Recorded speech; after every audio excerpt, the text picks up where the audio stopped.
Yo, it's Crow, and honestly, I'm sort of impressed by how Marvel is just missing the mark on just about everything that they're doing right now.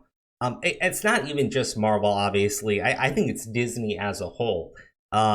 Disney seems to have this idea of how people should enjoy content, and that's how they'll produce the content.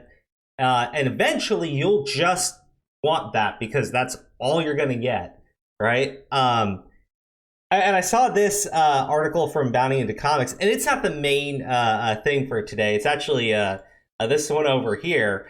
But I mean, like, this is from July 30th. This is from August 3rd. And obviously, like, She-Hulk is already down the tracks right now, and I really feel it's going to hit a wall. I really do, because like okay, let me take it back a little. The Hulk is not the Hulk. Bruce Banner is not Bruce Banner. And look, I don't really mind Mark Ruffalo's acting at all. It's just I think that the only times you really saw kind of like the idea that Bruce Banner might be really screwed up in the head was the first Avengers film where he admits to trying to eat a bullet and then surviving it. But they don't. I don't think that they really ever touch up on Bruce Banner's mental state, which is incredibly screwed up. In fact, a series that did it really well for children was the Avengers Earth's Mightiest Hero cartoon. Because you see just like how screwed up Bruce Banner is. And again, I think it's a much better portrayal of the Hulk, and it was a children's cartoon. The MCU had every opportunity to do it right, and they went in this kind of weird direction where it's like, oh well, we don't really want the Hulk. We want Mark Ruffalo. And I'm like, yeah, look, I get people like his acting, but that's literally not what that's not what I showed up for, right? I showed up to see the Hulk. And then there's this where they're talking about like Hulk seeing all his powers as complete downsides and stupid stuff like that. And I guess the one upside is that you can drink whatever you want, and I'm like,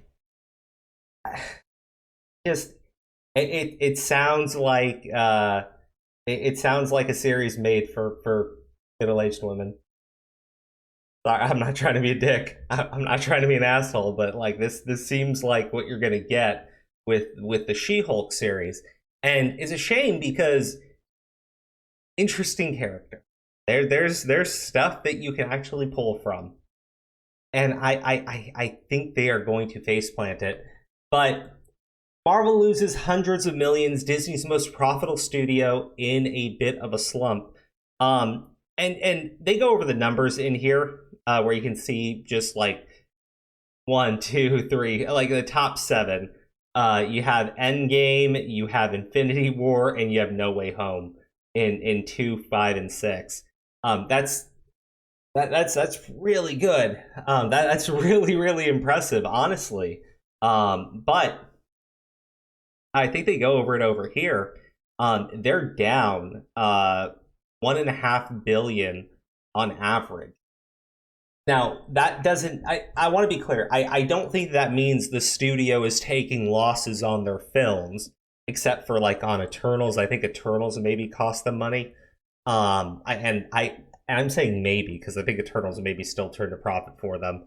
I really cannot remember, but Disney as a company, that's publicly traded and has to answer to its shareholders, who owns this, has to explain, hey, why did we lose? Why are we going down $1.5 billion on average? Like why did that happen? You know, it's really surprising because for me, I look at what's going on with like Doctor Strange, and you look at week one, you look at week two. You look at Thor, Love and Thunder. You look at week one. You look at week two. I think you've hit this point where you have the long time, MCU fans and of course the stands and the shills, and your casual goers who are just, they fell in love with the series, way back. They fell in love with these movies way back. And they're like, okay, I'll go see it the first time, maybe, or maybe I'm gonna just wait for someone to inform me if it's good. And it's like the next week nobody goes to see it because nobody had anything positive to tell their friends about it. I have people at work, customers, and yeah, I'm a nerd, so I got like I got my stuff around my office and everything, and they'll ask me like, "Did you go see a Thor movie?" And sometimes like, I'm like, I wonder if they're like a hardcore diehard fan, and it's surprising because I remember when Spider-Man came out, everybody wants to talk about Spider, right? When Doctor Strange came out, it was mixed. Like there were a lot of people that I know that saw it and they were like, "Oh, you know what? I liked it. It was kind of cool and everything." Casual normies and all. And I'm like, "Yeah, but what'd you think of Doctor Strange?" And they're like, yeah, no." It's like, "Well, what did you think of Wanda?" And it's like, I thought it was weird that she was sort of the main character of the film in a way, like because the plot all revolves around Wanda. Wanda is the one that progresses the plot forward. Doctor Strange just sits there and reacts to everything.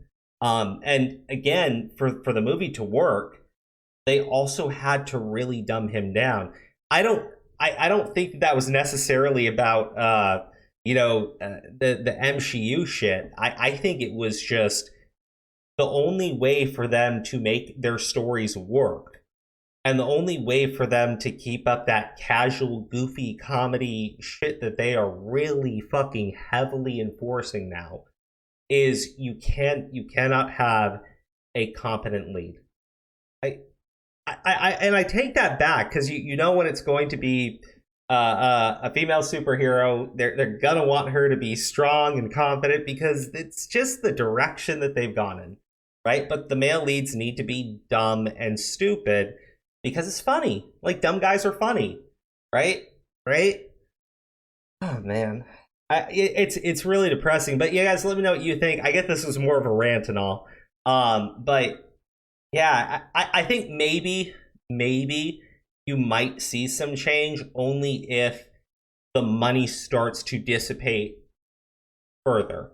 And I think it will because, I mean, I've looked at what's going to be coming out, and I don't think that there's anything necessarily game breaking or that's going to draw a lot of attention. Not for a while. I mean, I think the next Avengers film that's going to come out doesn't hit till 2025, so we got like another 3 years for them to get to their big masterpiece. I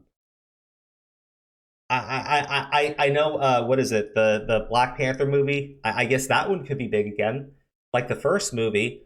I wonder. I don't want to call it lightning in a bottle. I wonder if you're going to have that same explosive reception without Chadwick Boseman, in light of the other Marvel films coming out and just being of much lower quality. But well, I guess we'll see because I am very curious to see how that one plays out. I have no real faith in Marvel or Disney or DC or many of these companies and these studios to produce content that people actually want to go see. But you guys let me know what you think in the comments section below. Again, if I think your comment's funny, I'll go ahead and pin it.